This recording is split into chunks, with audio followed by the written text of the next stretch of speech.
요한복음 5장의 전체 내용에서 맨 앞에 사건 부분에서는 베데스다 연못에 38년 된 병자, 이 병자를 고치시는 사건이 이 전체 5장의 배경으로 사건으로 등장을 하면서 시작을 합니다. 그런데 이제 하필이면 예수님께서 안식일에 병을 고치시죠. 안식일에 병을 고치시는 바람에 이 논쟁이 시작됩니다. 안식일 논쟁이 시작이 됩니다. 왜 당신은 안식일에 병을 고치느냐?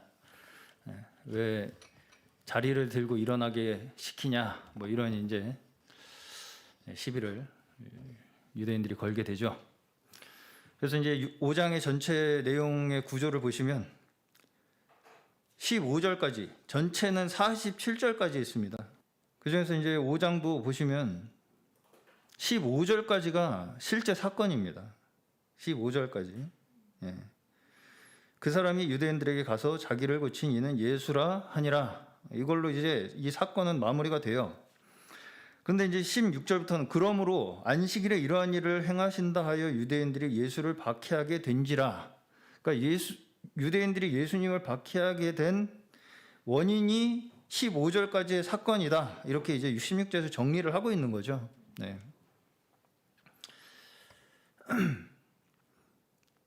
그러니까 그 뒤에 사실은 이어지는 말씀은 한마디로 그 앞에 사건이 어떤 의미를 가지고 있는가, 이것을 예수님께서 설명하신 이야기, 그 예수님께서 설명하신 이야기를 사도 요한의 관점에서 정리한 것으로 우리가 볼 수가 있는 것입니다. 한마디로. 네.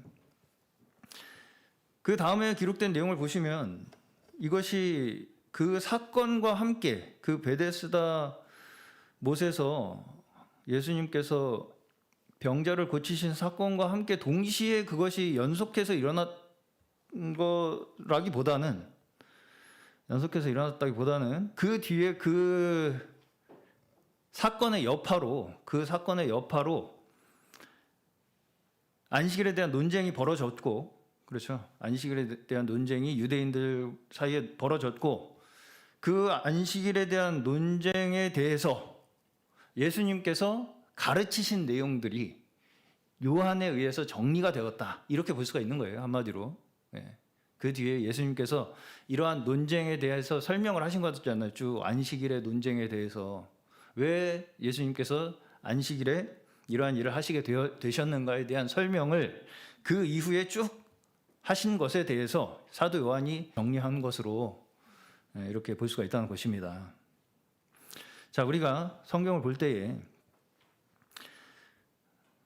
반드시 기억하면서 보셔야 할 것이 뭐냐면, 지금 이 뒤에 긴 말씀, 예수님이 그 뒤에 이제 이 사건에 대한 설명을 19절부터 47절까지 다 예수님께서 하신 설명이시잖아요. 이 긴 설명이 어떤 사건을 배경으로 하고 있는가를 반드시 기억해야 됩니다. 이거는 다 안식일 논쟁에 대한 예수님의 설명이에요. 그렇죠? 자, 반드시 우리가 이것을 잊지 않고 기억해야 한다는 거예요. 자, 성경은 명제를 모아놓은 책이 아닙니다. 한마디로 제가 명제를 모아놓은 책이 아니에요. 명제란 무엇이냐? 예를 들면 잠언 같은 책입니다. 그렇죠? 미련한 자는 게으르다. 뭐 이런 게 이제 명제잖아요. 그렇죠?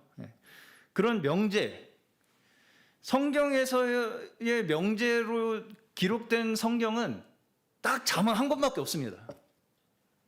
명제 모음집이라면 성경 전체가 잠언처럼 써 있어야 되겠죠. 잠언처럼 이건 이거고 저건 저거다. 이건 이거고 그러면은 그냥 사전 찾듯이 이거는 뭐지? 착착착착 찾아서 몇 장 몇 절에 이렇게 얘기했구나. 그렇게 해서 딱 그 정보를 입수를 해서 그건 그렇구나. 이렇게 알면 되는 것처럼 그렇게 성경을 우리가 보기가 쉽다는 것입니다. 그래서 성경을 볼 때 많은 경우에 그런 식으로 이제 보시는 분들이 있어요. 어떤 궁금한 문제가 있으면 성경을 사전 찾듯이 몇 장 몇 절에 뭐라고 했지 이런 식으로 해가지고 거기서 뭔가 그 답을 딱 얻을 수 있을 것이라고 생각하는 그런 식으로 성경을 보시는 분들이 많다는 것입니다. 그거를 성경을 어떤 식으로 보기 때문이라고 제가 지금 말씀을 드리는 것이냐면 명제로 보기 때문이라는 거예요. 성경을 하나의 명제, 이건 이거고 저건 저거야, 뭐 이런 식의 그냥 하나의 단순한 이 등식을 우리한테 가르쳐 주는 것이 성경이라고 생각을 하기 때문이라는 것입니다. 그래서 주로 서로 이 신앙적인 논쟁을 벌일 때도 보면은 몇 장 몇 절에 뭐라고 했어? 뭐 이런 걸로 서로 싸워요. 그런 걸 이제 많이 보게 되지 않습니까? 몇 장 몇 절에 이렇게 얘기했으니까 내 말이 맞아. 몇 장 몇 절 봐. 뭐 이런 식으로 이렇게 이제 하면서 자기의 주장을 이렇게 관철을 하려고 하죠. 정당화를 하려고. 그런 식으로 자기 정당화를 하다가 지금 일어나고 있는 사건이 뭡니까? 중동에서 이스라엘과 이란이 전쟁을 하고 있습니다. 그렇게 이거 봐, 성경에서 이렇게 얘기했지, 내 말이 맞아, 이렇게 그거 서로 주장하다가 일어난 게 지금 중동 전쟁이에요. 아직도 가나안 정복 정쟁을 하고 있는 겁니다. 지금 가나안 정복 정쟁 중이에요. 지금 이스라엘은 성전 터를 지금 되찾겠다는 거 지키겠다는 거 아니겠습니까? 서로. 이미 가나안 정복 전쟁은 수천 년 전에 물 건너 간 얘기입니다. 지금도 가나안을 정복해가지고 거기다가 하나님 나라를 건설하겠다고 꿈꾸는 것은 헛된 얘기입니다. 이걸 잘 우리가 이해하셔야 돼요. 아직도 어떤 기독교의 일부에서는 이스라엘이 뭔가 여전히 하나님의 나라로서의 역할을 할 거라고 기대를 하시는 분들이 있어요. 그래가지고 가끔 그런 이제 이렇게 얘기하면 또 상처를 받을 분이 계실 것 같아요. 제가 이스라엘 국기가 나옵니다. 이스라엘 국기를 들고 나와요. 이스라엘이 우리랑 무슨 상관이라고 이스라엘 국기를 들고 나옵니까? 제가 이렇게 말씀드리면 좀 상처받으실 분이 있을 것 같아요. 제가 조심스럽긴 한데 정말 좀 안 그랬으면 하는 바람으로 드리는 말씀입니다. 이스라엘이랑 우리랑 아무 하등의 관련이 없습니다. 지금 없어요. 왜 이렇게 생각을 하냐면 다 성경을 하나의 명제로 받아들이기 때문에 일어나는 일입니다.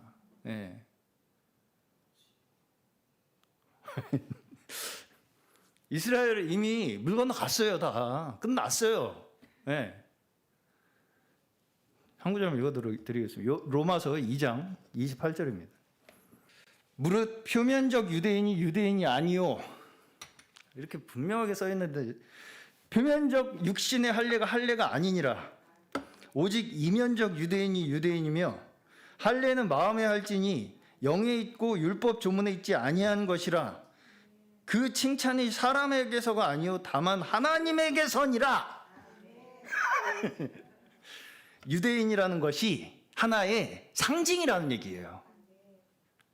유대인이라는 어떤 하나의 모델을 구약에서 사용을 하셔서 하나님이 뭔가를 우리에게 말씀을 하고 계시는 거지, 유대인 그 자체, 이스라엘 그 자체가 지금도 무슨 우리한테 큰 역할을 해가지고 유대인을 통해서 우리가 뭔가 뭐 복음을, 하나님의 나라를 이루어지고, 주여 하나만 더 읽어보겠습니다. 로마서 9장입니다. 근거를 두 개만 딱 대고 넘어가겠습니다. 9장 6절에서 8절 제가 읽겠습니다. 그러나 하나님의 말씀이 폐하여진 것 같지 않도다.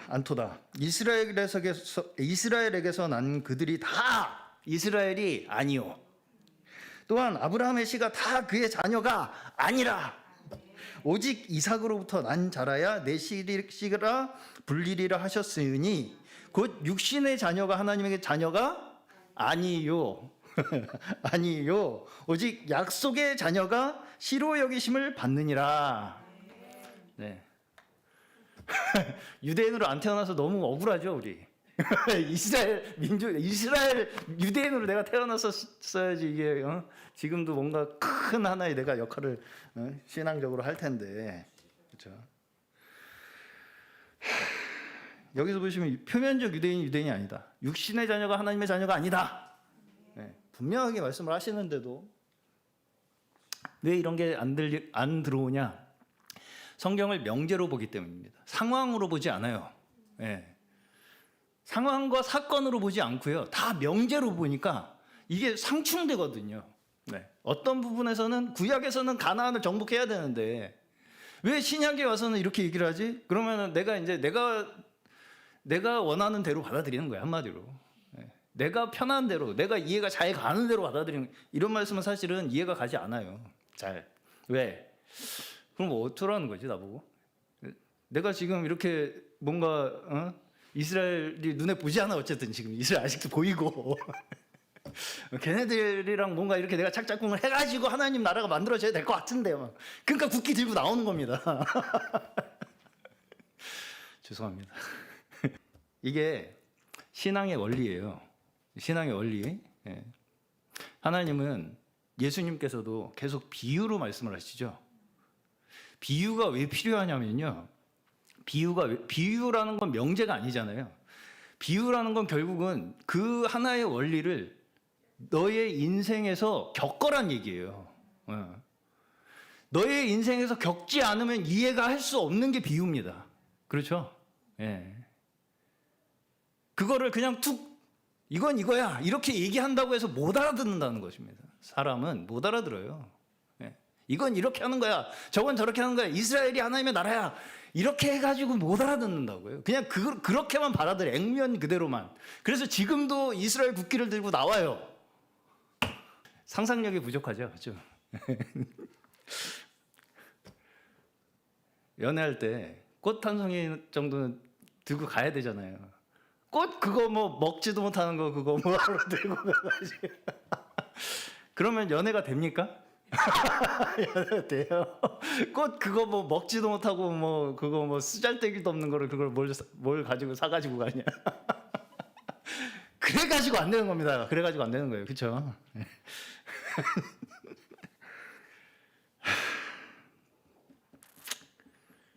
자, 다시 말해서 구약에서 이스라엘을 택하신 것 또한 결국 우리가 아브라함을 통해서도 보았듯이 하나님께서 아브라함을 택하신 것이 저희가 계속 아브라함 이야기를 나눌 때도 말씀을 나눈 이야기지만 아브라함이 남보다 특별히 예뻐서 남보다 잘나고 남보다 착해서 아브라함을 택하신 것이 아니라는 것입니다.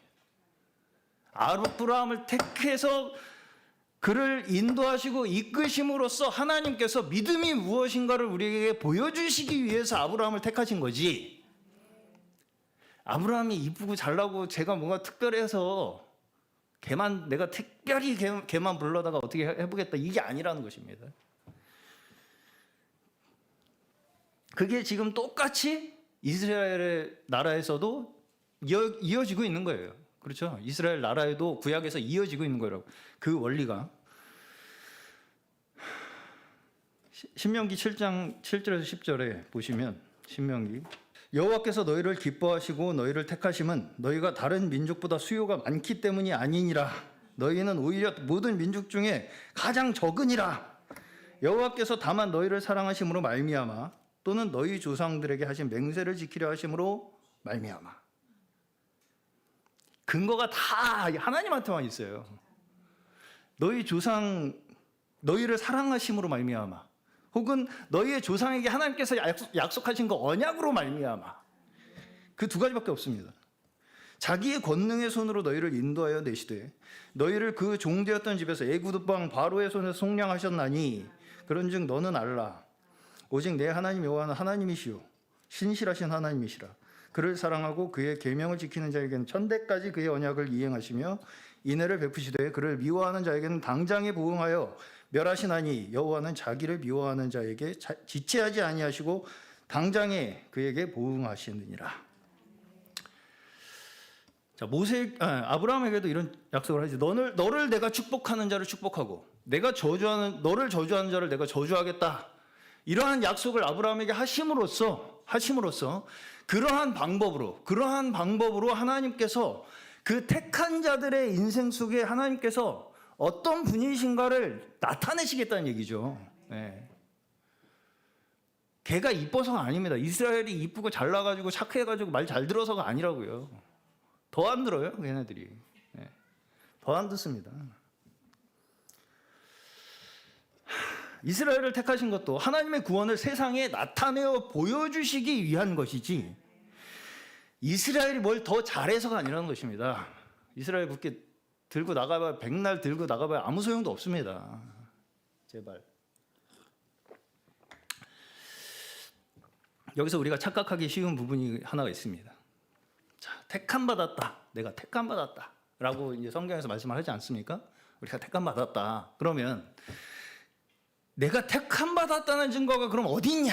이게 문제입니다. 한마디로 우리의 문제는 내가 나보고 택함 받았다고 하시네 성경에서. 그러면 내가 택함 받았다는 증거를 보여주십시오 하나님.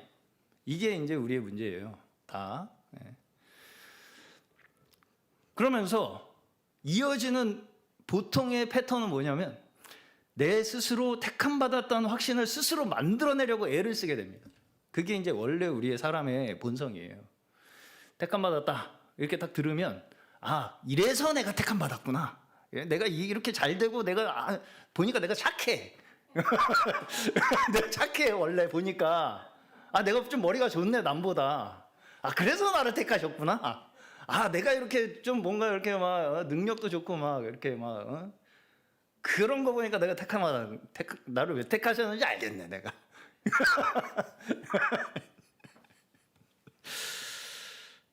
그 확신이 어디에서 나오는 겁니까? 다 자기 자신의 조건에서 나오는 겁니다. 그렇죠? 내가 만들어내는 거예요. 한마디로 그건 내가 만들어내는 조건이에요.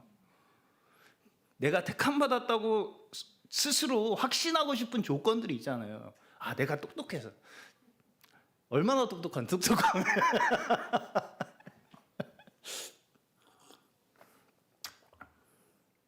내가 이렇게 이쁜 짓 많이 했으니까. 그렇잖아요. 내가 하나님 주의 이름으로 권능도 행하고 귀신도 쫓아냈으니까. 그러니까 내가 택함 받은 사람이지. 이런 거 보니까 내가 택함 받은 사람이네. 그런 사람한테 주님께서 뭐라고 하신다고요? 내가 너희를 도무지 알지 못하니까 꺼져라. 꺼져. 그렇게 말씀하신다는 거예요. 그런 사람들한테 내가 내 스스로 내가 이래서 택함 받았나요? 이렇게 스스로 만들어내는 사람들한테 하나님께서는 내가 도무지 널 알지 못한다. 너 가라 너. 꺼져. 이렇게 말씀하신다는 겁니다. 불법을 행하는 자들아. 그러죠? 불법이라는 거예요 그게. 왜? 하나님이 주신 걸 가지고 지가 만들어냈다고 주장을 하니까. 자랑을 하니까. 자, 반드시 여기서 전제되어야 할 것이 뭐냐면 택함이라는 것은 온전히 하나님 편에서 이루어지는 것입니다. 우리의 공로나 내가 뭔가 조건이 있어서 내가 택함 받은 것이 아니라 온전히 하나님 편에서 이루어지는 것이 택함이라는 것이 먼저 우리가 전제가 돼야 돼요. 이게 흔들리면 안 됩니다. 근데 우린 자꾸 이걸 흔든다는 거예요. 우리 본성 자체가 그렇다는 것입니다. 자, 그러면 그 택함 받은 증거가 우리 편에서는 어떻게 나타나느냐? 택함 받은 증거가 우리 편에서는 어떻게 나타나냐면 나라는 그 인생으로만 나타나는 거예요. 내가 어떻게 해서가 아니라 내가 살아가는 그 과정 그 자체로 나타난다는 것입니다. 좀 말씀 더 나눠보겠습니다. 그냥 내가 하나님의 증거로서 지금 사용이 되고 있습니까? 지금 내가 하나님의 증거로서 사용이 되고 있다는 그 자체, 그렇죠? 지금 내가 하나님의 증거로서 사용이 되고 있다는 그 자체가 택함의 증거이지, 내가 그 일을 열심히 이루어내서 어떤 내가 결과를 만들었기 때문이라고 생각하는 그 자체가, 내가 어떤 일을 열심히 이루어서 내가 결과를 만들었다고 생각하는 그 자체가 사실은 처음부터 하나님과 관계가 없이 시작된 일이라는 거예요. 그렇게 이야기를 하고 있는 것입니다, 지금. 그래서 불법이라고 얘기를 하시는 거예요. 지금 내가 너랑 전혀 상관이 없으니까 넌 불법이니까 넌 가라. 그런 사람들에게. 그게 일이 뭐가 눈에 보이기에 좋고 나쁘고의 문제가 아니고요. 그 일이 다 내가 스스로 내가 만들어낸 내 힘으로 내가 잘나서 만들어낸 결과라고 자꾸 생각하는, 그걸 가지고 근거를 가지고 내가 택함 받았다고 주장하고 싶어 하는 그런 사람들에게 하나님께서는 너 나랑 상관없으니까 가라. 너 가. 네 일이나 해 가서. 그럼 나랑 상관없으니까. 그것이 우리가 성경에서 말씀하시는 바에 믿음이 있는 것입니다. 예정하심의 믿음이에요. 이게 예정의 믿음. 그러니까 예정이라는 건 하나님께서 우리를 이미 예정하셨기 때문에 우리가 뭘 어떻게 더 보태고 할 게 없이 그냥 지금 나를 그렇게 쓰시기로 예정하셨다는 믿음이거든요. 예. 그러니까 지금 내가 그렇게 쓰임 받고 있으면 되는 거예요, 그냥. 예. 자, 성경은 완전히 전적으로 사건 중심입니다. 사건 중심이에요, 사건. 명제가 아니고 사건입니다. 예. 우리가 이걸 잘 이해하셔야 돼요. 우리 인생도 사건이죠. 설명으로 사라집니까? 인생이? 인생이 설명을 해서 사라집니까? 앉아서 맨날 설명만 해. 그러면 뭐가 나옵니까? 애가 나와요? 그래서 안 나오는 거예요, 지금. 우리나라에도 애가 왜 안 나오냐면 설명만 해, 이제 서로. 이건 이렇고 저건 저렇고. 제가 요새 그 뭐죠? 나는 솔로라는 프로그램을 잘 즐겨보는데 그 40대 중반이 돼서도 시집장가들을 못 가고 그렇게 TV에 나와가지고 짝을 찾는데 보면 설명만 해, 계속 서로.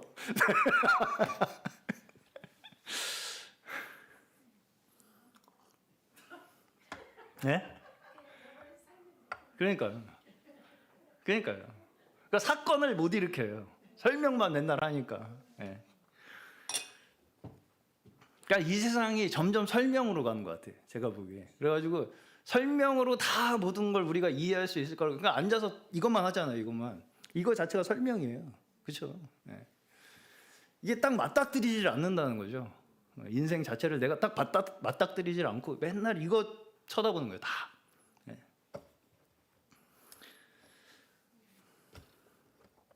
그러다 보니까 성경도 자꾸 어떻게 보냐면 어디 이 성경에다가 하나님이 뭔가 암호를 꼭꼭 숨겨놓으신 것처럼 생각을 하는 거예요. 그래가지고 그 꼭꼭 숨겨놓은 암호를 똑똑한 사람들만 해독을 할 수가 있어가지고 그 똑똑한 사람만 구원하실 것처럼 생각을 하는 겁니다. 나는 이 비밀의 암호를 다 풀었어. 이 정보를. 이 설명을 나는 이해를 완벽하게 했기 때문에 그래서 난 구원받은 사람이에요.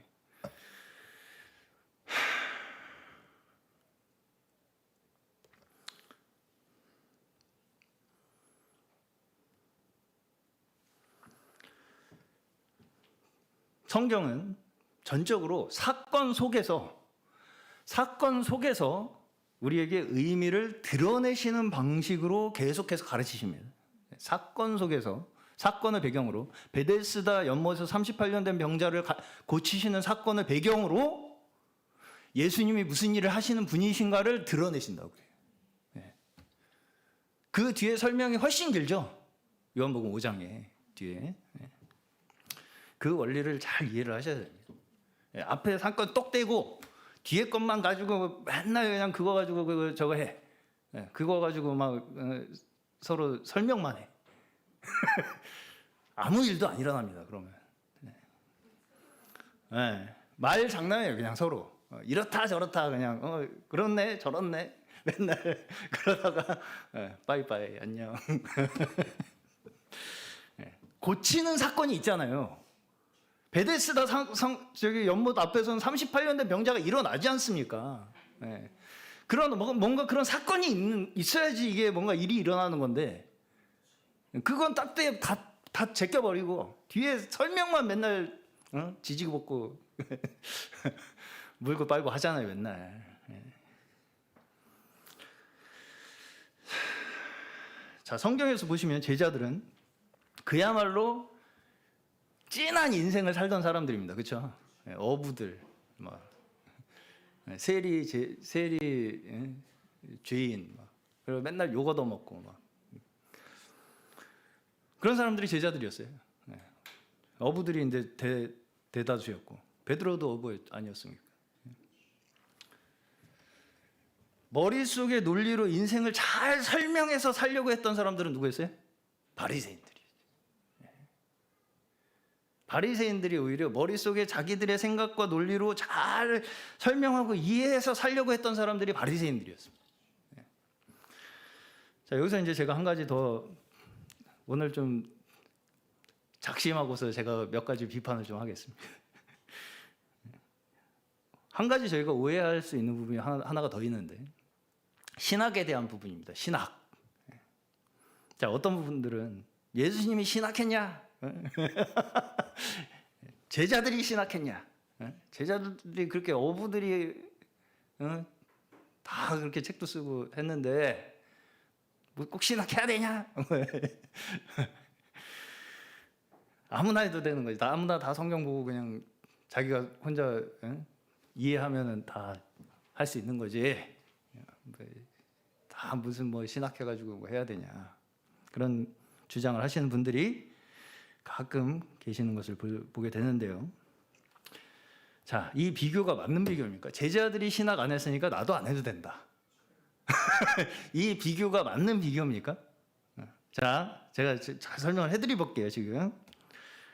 자, 이런 오해도 애초에 성경에 대한 관점이 아까 제가 말씀드린 것처럼 어떤 명제를 내가 잘 이해하는 거라고 생각하기 때문에 나오는 오해입니다.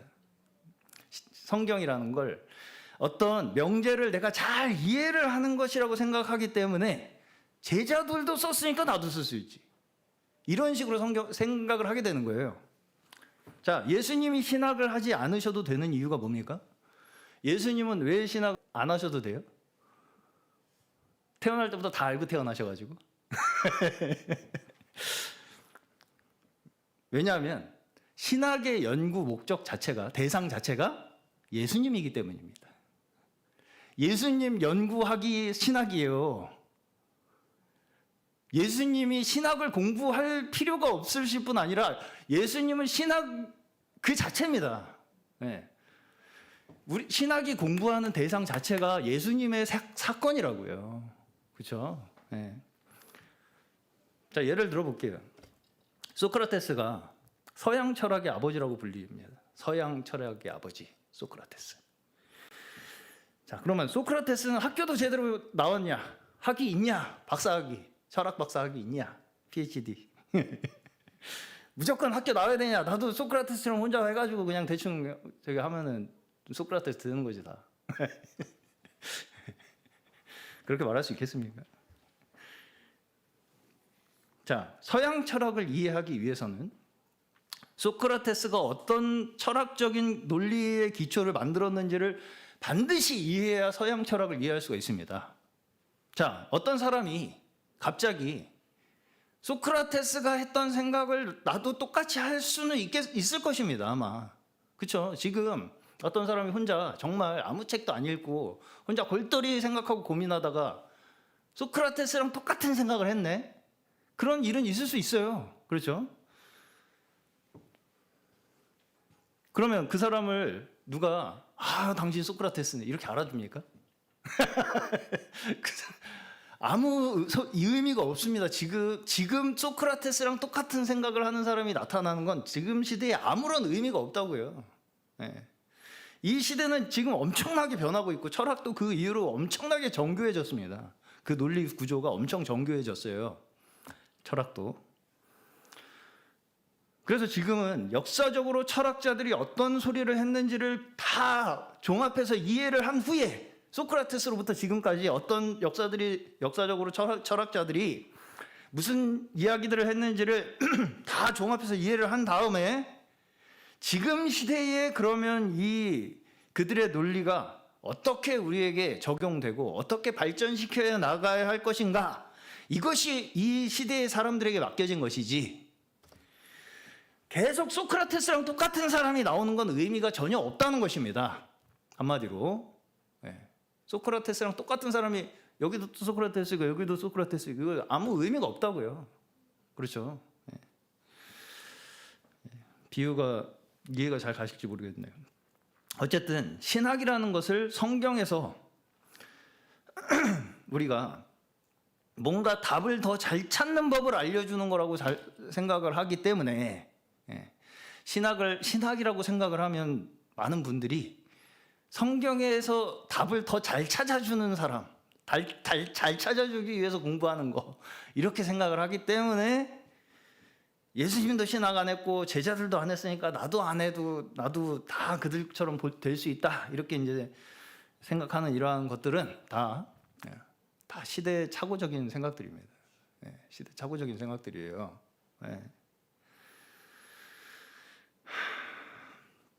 제가 요새 신학 석사 과정 공부하면서 무엇을 느끼냐면 신학은 하나님께서 일으키신 사건을 우리가 해석하는 것이 신학입니다.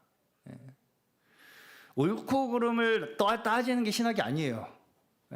뭐가 옳고 뭐가 그르고 성경에서 뭐라고 했고 이거 따지는 게 신학이 아니고요. 전체 성경에서 하나님께서 어떤 사건을 일으키셨고 그 사건이 우리에게 어떤 의미를 주는가가 신학이에요. 자, 그러면 그 중에서 가장 핵심이 되는 사건이 무엇입니까? 예수님이 일으키신 사건 중에 가장 핵심이 되는 사건이 예수 그리스도의 사건이죠. 예수 그리스도의 사건. 그렇기 때문에 신학에서도 예수님의 사건이 신학의 중심입니다. 그리고 그러면 예수님을 이해하기 위해서는 뭘 이해해야 돼요 또? 예수님과 함께 지냈던 제자들과 있었던 일들, 또 그때 당시에 유대인들과 사이에서 있었던 사건들, 이러한 사건들을 통해서 예수님이 어떤 일을 하셨는가를 알게 되는 거잖아요 우리가. 그러니까 그 상황 전체가 신학의 내용이 되는 것입니다. 제자들은 신학 안 했는데 그 사건 자체가 신학의 내용이라고요. 제자들과 예수님 사이에 있었던 그 사건 자체가 무슨 의미냐, 그게 신학의 대상이지 제자들이 뭘 알았나 몰랐나 그게 아니라고요. 제자들이 뭘 이해를 잘했나 못했나, 제자들 다 바보였습니다. 솔직히 똑같아요. 다 똑같아요. 우리랑 다를 거 하나도 없어요. 그냥 그들이 성경을 쓸 수 있었던 이유는 예수님이랑 같이 있었기 때문이에요. 우리도 예수님이랑 같이 있었으면 이거 썼을 거예요. 근데 우리를 지금 부르셨잖아요. 어쩌라는 거예요 그래서? 내가 베드로를 안 태어난 게 억울합니까 그러면? 내가 바울로 태어났었어야 되는데, 바울이 얼마나 생 고생을 하고 산 사람인데 다 정말 이게 사건으로 받아들이질 않아서 그래요. 인생을 사건으로 받아들이지 않아. 그러니까 이 사람들도 다 꿈속에 있어. 다 꿈속에 있어. 이 사람들이 실제 인물이라고 생각을 안 해. 그렇죠? 바울의 이 생고생이 나한테 있다 그러면 그 인생을 내가 과연 선택할 수 있을까?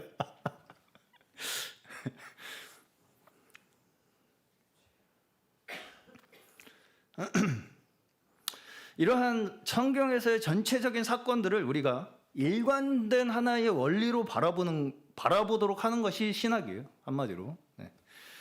그래서 왜 일관된 원리로 바라보게 됩니까? 그 하나의 일관된 원리가 하나님께서 역사 전체를 통해서 무슨 일을 하고 계시는가를 우리가 알 수 있기 때문이라는 것입니다. 어떤 일을 하나님께서 이 전체 역사를 통해서 지금 하고 계시는가, 이것을 하나의 일관적인 원리로 전체 사건을 쫙 이렇게 우리가 해석할 수 있는 것, 그것이 신학이에요. 자, 다시 말해서 예수님을 중심으로 일어난 사건들 있죠. 예수님을 중심으로 일어난 사건들, 이 사건들이 하나님께서 구약에서부터의 전체 역사, 구약에서부터 사실은 지금 이 세상 마지막 끝까지를 다 통틀어서 역사 전체를 통해서 하나님께서 어떤 일을 하시는가를 가장 집약적으로 축소판으로 우리에게 보여주시는 사건이 예수님의 사건이에요. 거기에 다 종합되어 있습니다. 예수님의 사건에 이 세상 처음에서부터 끝까지의 모든 하나님께서 이루시고자 하시는 그 사건, 그 역사의 모든 의미가 함축되어 종합돼서 벌어진 일이 예수 그리스도의 사건이라는 거예요.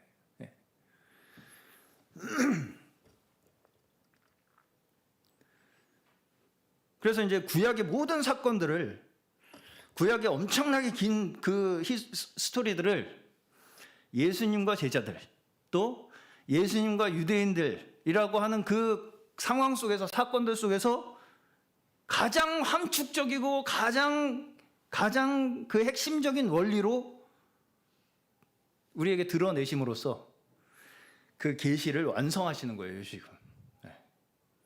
구약에서 나타내신 그 역사로 말미암아 나타내신 계시를 예수 그리스도라고 하는 한 인물로 말미암아서 완성을 하고 계시는 것입니다. 그 의미를, 그 계시의 의미를. 그래서 이것을 실제로 겪은 사람들은, 제자들, 신학을 그냥 겪은 사람들이잖아요. 이 사람들은 신학을 그냥 산 사람들이잖아요. 예수님이 신학이시니까 예수님하고 같이 산 그 자체로 이미 그 한순간 한순간, 예수님과 지내는 그 한순간 한순간들이 그들에게는 다 신학이었다는 거예요. 신학. 그렇기 때문에 그들이 무슨 학위도 없고 똑똑한 사람들도 아니었는데도 그들이 쓴 글을 우리는 지금도 열심히 연구하고 공부하고 고민을 해봐야 그 사건이 무슨 의미인가를 우리는 알 수 있게 되기 때문에 공부를 하는 것입니다. 혼자 읽어가지고 아무리 해봐야 거기서 거기입니다. 다 역사적으로 우리의 이 신앙의 선배들이 다 고민을 했어요. 이미 그거 다시 처음부터 하겠다는 거잖아요. 혼자. 그거밖에 안 됩니다. 제가 혼자 공부하시는 분들 다 보면은 다 다시 그대로 돌아가시더라고요. 혼자. 그러면서 그 오류를 다 다시 해요. 다시. 그대로부터 있었던 그 이단적인 사상들의 오류를 다 다시 밟아. 그럴 필요가 있습니까, 지금? 다 이미 검증을 했는데, 선배들이. 다시 내가 똥인지 된장인지 찍어 먹어봐야 정신이 차리는 겁니까?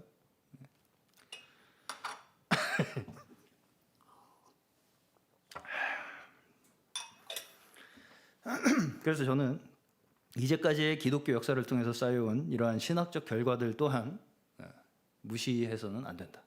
전 그렇게 말씀을 드리고 싶습니다. 물론 거기에서도 걸러서 들어야 할 것들이 많습니다. 걸러서 들어야 할 것들이 더 많을 수도 있어요. 그럼에도 불구하고 저는 하나의 원칙이 뭐라고 전 생각을 하냐면, 하나님께서 그러한 전체의 역사를 통해서, 심지어 우리가 보기에 뭔가 좀 잘못되는 것 같고 이단이 막 거기서 발생을 하잖아요. 어쨌든 그러한 역사들조차 하나님께서는 그 모든 과정을 통해서 우리에게 지금도 복음을 이어오고 계신다는 것, 그것을 우리는 잊어서는 안 돼요. 지금 우리가 여기에 신앙생활을 할 수 있는 것도 그러한 선배들이 열심히 고민하고 연구한 것들의 그 토대 위에 우리가 서 있는 것들입니다. 내가 동의를 하든 안 하든 우리는 다 부모님으로부터 태어나지 않습니까? 난 우리 부모님 나 인정 안 할 거야. 그래도 그 사실은 없앨 수가 없어요. 그렇죠? 나 우리 부모님 싫어. 그래도 내가 부모님으로부터 나왔던 그 사실, 팩트 자체는 없앨 수가 없다고요. 그것과 마찬가지로 우리의 신앙도 마찬가지예요. 역사적 산물의 일부입니다. 우리가 우리의 기독교 선조들이 아무리 못나고 못난 짓거리를 해도 그 사람들로부터 우리가 나왔다고요. 그것을 인정하는 것이 하나님의 역사에 순종하는 겸손입니다. 나 혼자 똑똑해서, 나 혼자 성경 읽고, 나 혼자 그래서 칼빈의 기독교 강의를 내가 다시 써보겠다. 내가 혼자. 칼빈이 다 썼어요 이미. 그렇죠? 그걸 계속해서 타고 올라가면 결국 뭐가 나오겠습니까? 내가 예수가 되겠다는 주장이 나오게 되는 겁니다. 그래서 그렇게 혼자서 뭐 하는 사람들이 결국은 그 끝에는 다 내가 예수다, 내가. 그 교주로 가는 거예요, 다. 그렇게. 그 생각의 끝은 글로 가는 겁니다. 나 혼자 어떻게 해보겠다. 이 생각의 끝은 결국 내가 예수다, 내가. 그걸로 가는 겁니다. 자, 오늘 요한복음 5장에서도 안식일 논쟁에 대해서 이 유대인들이 예수님께 따져 묻죠. 당신이 뭔데 하나님의 아들이라고 하냐? 증거를 대라. 자, 무슨 이야기입니까 이게? 우리가 유대인들이 하나님의 택한 민족이죠. 하나님께서 택한 민족이잖아요. 근데 갑자기 어디서 듣보잡이 듣도 보도 못한 놈이 어디서 거렁뱅이 같이 생긴 놈이 와가지고는 자기 하나님을 아버지라고 불러요. 아버지라고 부른다고요. 그때 당시에 아버지라고 부르면 바로 죽는 겁니다. 뭔 말 같지도 않은 소리를 하냐 이렇게 이제 시비가 붙은 겁니다. 그런데 여기에서 예수님께서는 지금 자신이 하나님이 보내신 하나님의 아들이라는 증거를 뭐라고 말씀하고 계시냐면 내가 하는 지금 모든 일이 하나님이 시켜서 하는 일이기 때문이다. 이렇게 말씀을 하세요. 앞뒤가 잘 안 맞죠. 자, 이 문제를 마지막으로 제가 오늘 좀 생각을 해보고 마치겠습니다. 자, 지금도 세상에는 내가 곧 하나님의 보내신 종이다 이렇게 주장하는 분들이 많습니다. 그렇죠? 내가 하는 일이 곧 하나님이 시켜서 하는 일이다 이렇게 주장하는 사람들 많아요. 대체적으로 누가 그럽니까? 이단 교주들이 그렇게 말합니다. 내가 곧 예수님 따라하는 거잖아요 지금. 그죠? 예수님을 따라서 쫓아서 지금 예수님이 하시는 말씀을 쫓아서 내가 하는 일이 곧 하나님이 시켜서 하는 일이다 이렇게 주장한다고요 많은 사람들이. 자, 그러면 예수님도 지금 자기 하시는 일, 본인이 하시는 일이 하나님이 시켜서 하는 일이라고 말씀을 하고 계시고, 그러한 사람들도 나도 하나님이 시켜서 하는 일이다 이렇게 주장을 하고 있는데, 그러면 어떻게 우리는 이걸 구분해야 되겠습니까? 그 사람들의 말이 그러면 예수님의 말은 맞는 얘기이고 그 사람들의 말은 틀린 얘기라는 걸 어떻게 우리가 구분을 해내겠냐고요. 그걸 구분을 못하니까 거기에 많이 그렇게 속아 넘어가는 거겠죠. 자, 이단 교주들이 내가 지금 하는 일이 하나님이 시켜서 하는 일이다 이 주장을 통해서 얻고자 하는 것이 무엇입니까? 다시, 이단 교주들이 자기가 지금 하는 일이 바로 하나님이 시켜서 하는 일이야 이렇게 주장함으로써 얻고자 하는 게 뭐예요?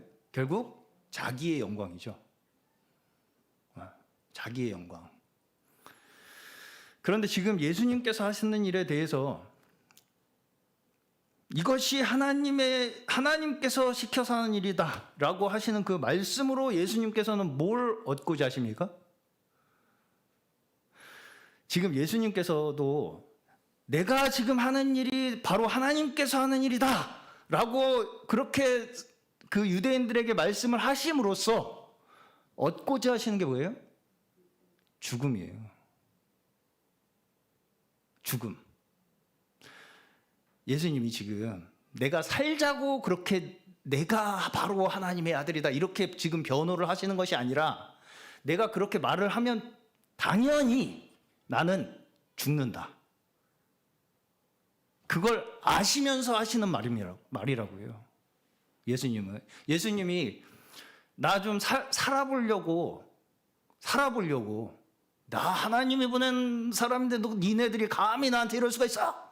이런 식으로 지금 그 사람들한테 설득하고 그 사람들의 정신을 뭔가 이렇게 현혹시키고 빼앗아서 내가 살아보겠다고 하시는 말씀이 아니라요. 내가 그렇게 말을 하는과 동시에 나는 죽는 길을 갈 수밖에 없다는 것을 너무나 잘 아는 분이 예수님이시라고요. 그 차이예요. 그렇죠? 이단 교주들은 자기 살자고 하는 말입니다. 내 영광을 위해서.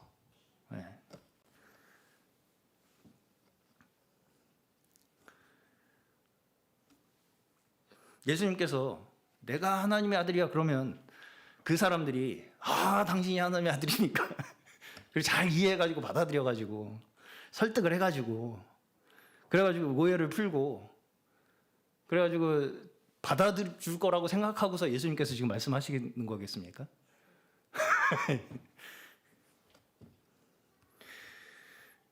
예수님께서는 자기가 그냥 이 땅에 태어난 그 자체가 목적이 죽는 거였어요. 애초부터요. 그게 그냥 운명으로 지어진 분인 걸 본인도 너무나 잘 아시는 분이었다고요. 그러니까 내가 하는 모든 일구슬투정 말 한마디가 나를 죽음으로 이끈다는 걸 너무나 잘 알고 계시는 분이라고요, 예수님은.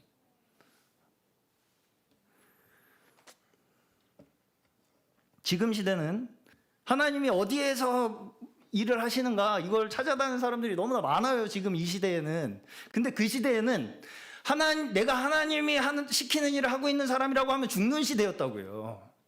그 시대적 차이가 있습니다. 네.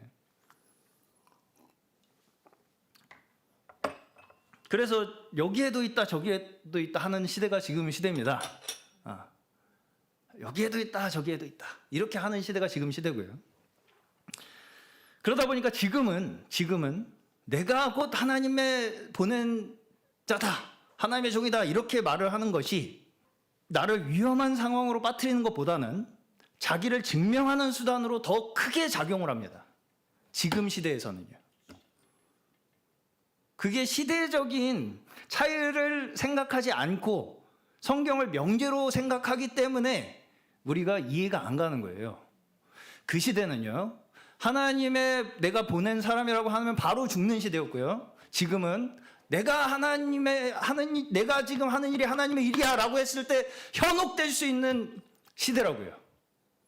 네. 왜? 그런 걸 찾아다니는 사람들이 지금은 많은 시대이기 때문에.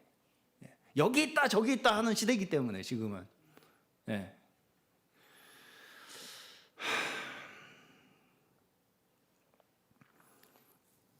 자, 여기 모든 이러한 말들의 출처가 어디입니까? 결국 근거가 어디? 근원으로 따지고 올라가 누가 나와요? 예수님이 나오죠. 내가 하는 일이 곧 하나님의 일이다라고 하는 이 모든 주장의 근거는 다 예수님이 하신 말을 따라하는 거잖아요, 지금. 그러니까 곧 그 얘기는 내가 곧 예수라는 얘기와 같은 얘기가 되는 겁니다.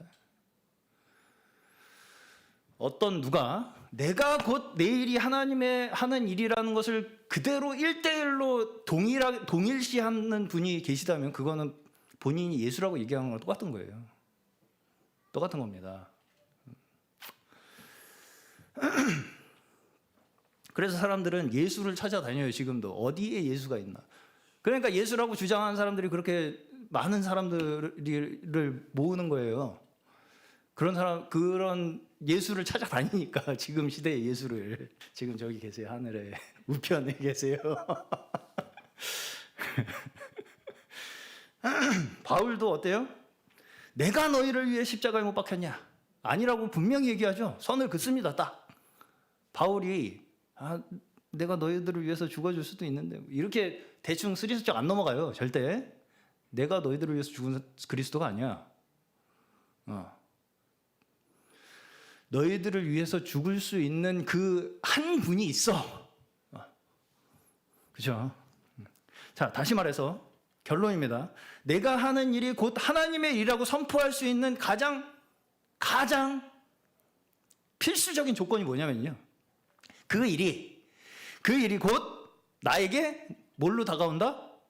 죽음으로 다가온다는 것을 아는 사람뿐입니다. 그 일이 내가 이렇게 하면 나는 필시 죽는다. 나는 이렇게 해서 죽기 위해서 온 사람이다. 이걸 아는 사람만이 내가 하는 일이 곧 하나님의 일이라고 선포할 수 있는 사람이라고요. 잘 이해를 하셨으면 좋겠습니다. 그러면 그걸 100% 확신할 수 있는 사람 누가 있겠습니까, 이 세상에? 예수님밖에 없는 거예요. 그러니까 예수님은 내가 죽기 위해서 태어난 사람이라는 걸 애초부터 알고 계시는 분이고 내 때가 언제인지까지 알고 계시는 분이시잖아요. 그렇기 때문에 그 일이 이렇게 쌓여서 결국은 내가 이렇게 해서 죽겠구나를 아시는 분이기 때문에 100% 아는 거예요. 내가 지금 이렇게 하는 일이 하나님께서 나에게 시켜서 하는 일이라는 것을 나는 100% 알고 있는 분은 예수님밖에 없다고요. 우리는 100% 장담할 수 없는 사람들입니다. 왜? 그 속에 조금이라도 내 영광이 끼어들기 때문에 우리는 내가 이렇게 해서 좀 사람들한테 영광을 받아보고자 하는 그 의도가 우리의 마음속에 다 조금이라도 있기 때문에요.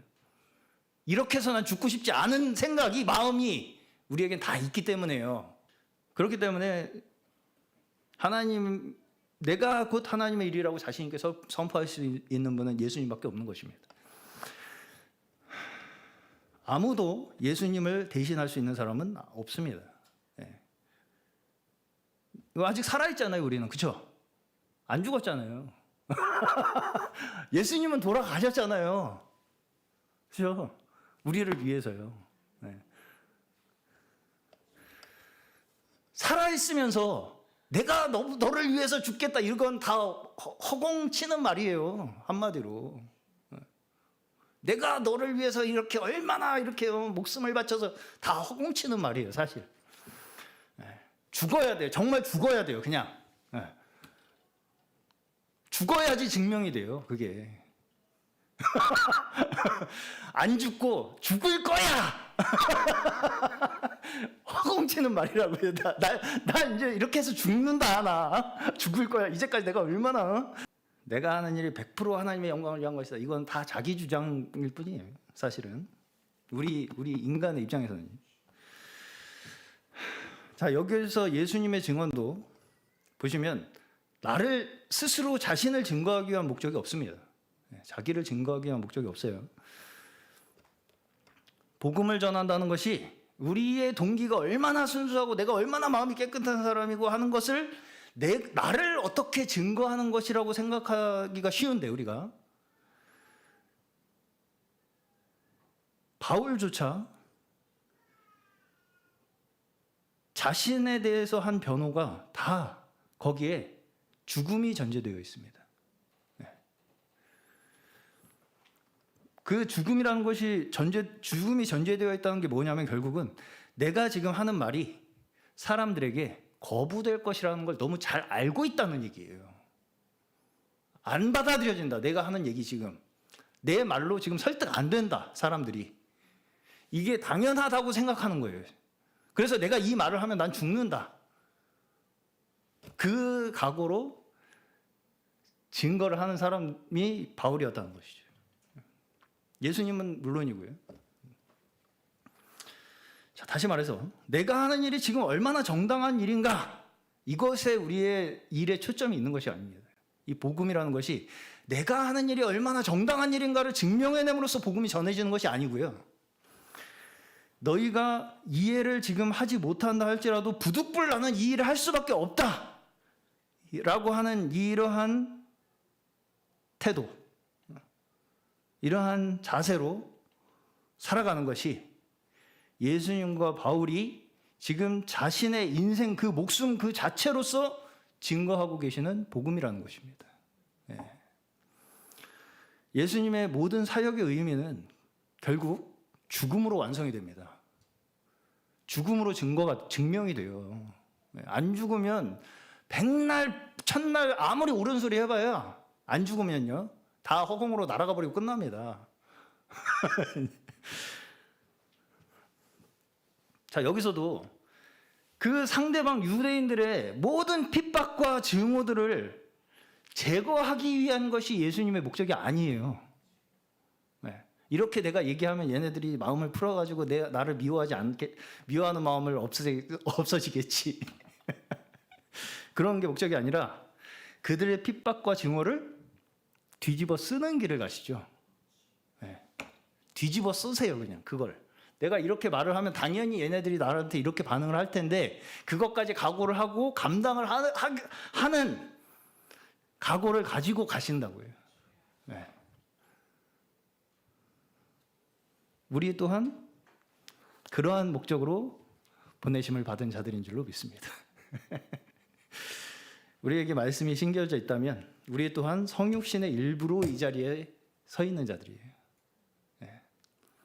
우리의 마음에, 우리의 심령에 하나님께서 말씀을 심어 놓으셨다면, 예수님이 말씀이 육신이 되어 오신 것과 같이 우리도 그 성육신의 일부로 우리가 보내심 받은 자들이라고요, 지금.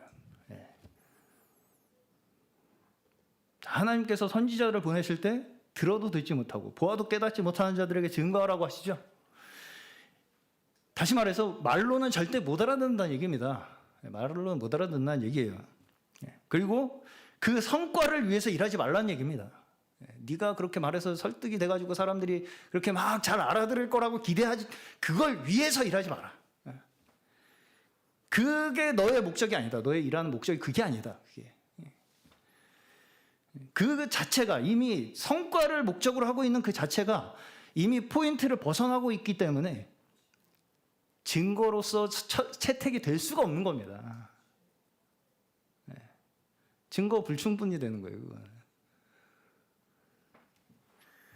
복음은 그렇게 우리에게 마냥 즐겁고 행복하게 만들지만은 않습니다. 왜냐하면 원래 우리가 하는 모든 생각과 행동이 다 부정하다고 얘기를 하고 있기 때문에요. 근데 거기에서 우리는 안식을 얻게 됩니다. 자, 여기서도 예수님께서 자신을 부정하시죠. 내가 하는 게 아니라 하나님께서 시켜서 하는 일이다. 우리의 복음은 무엇으로 인해서 증거되냐면 우리가 스스로 우리의 존재를 부정하는 데서 복음이 증거되는 거예요. 나는 원래 좋은 사람이라서 내가 말하는 건 다 그래서 복음이야. 이렇게 하는 것이, 그것이 우리의 복음의 근거가 될 수가 없다는 것입니다. 절대로. 그래서 사도 바울도 매일 죽는다고 고백하죠. 예수의 죽임을 몸에 짊어졌다. 이렇게 고백하죠. 그렇다는 건 무슨 얘기겠습니까? 매일, 왜 사도 바울도 매일 죽어야 되겠습니까? 사도 바울 같이 엄청난 사도가 매일 죽어야 할 정도라면 그 마음속에 매일마다 갈등이 있었다는 거 아니겠습니까?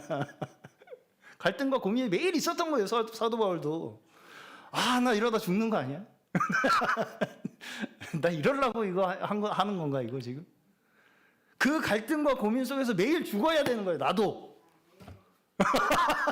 바울도 죽어야 돼. 매일. 그것도 매일. 어제 좀 각오했으니까 오늘은 그냥 건너가고 내일쯤 이게 아니고 매일. 그 마음속에서 매일 그 고민과 갈등이 끊이지 않았다는 고백이기도 합니다. 사도 바울도. 그 고민이 있는 그 자체가 택함 받은 자의 증거예요. 사실은. 자, 이러한 모든 과정들을 통해서 하나님께서는 지금도 저희를 통하여 복음을 증거하신다는 그 믿음을 가지고 우리 모든 저희의 믿음의 삶을 끝까지 충성되이 걸어가시는 저희 되시기를 축원합니다.